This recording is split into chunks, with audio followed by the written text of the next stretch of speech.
Connaissez-vous Monster? Cet anime se déroule à la fin des années 80 en Allemagne. On suit un jeune docteur, le docteur Tenma, neurochirurgien, dans un hôpital réputé.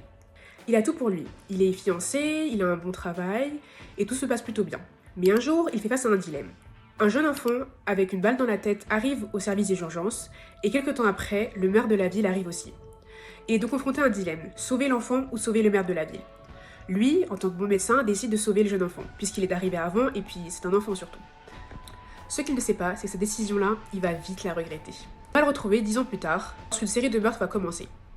On va se rendre compte que petit à petit, c'est le jeune enfant qu'il a sauvé qui est le tueur. Il va donc se sentir super coupable de l'avoir sauvé, puisqu'il se dit que s'il n'est pas sauvé, peut-être que tous ces gens ne seraient pas morts. Il va donc quitter sa profession et se mettre à la recherche de ce jeune garçon, le jeune Johann Liebert.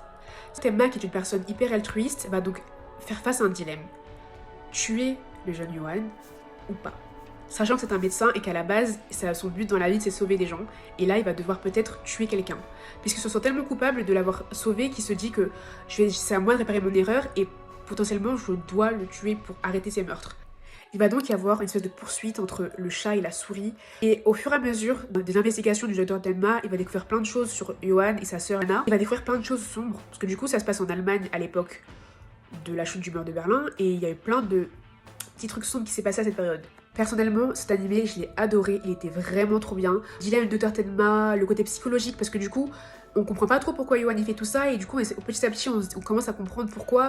Et il y a un côté assez psychologique, assez sombre. Le seul petit bémol, c'est qu'il y a 74 épisodes, donc c'est assez long, et que l'animé date de 2004, donc l'animation est assez vieille, mais franchement, il en vaut le coup. C'est disponible sur Netflix, franchement, foncez.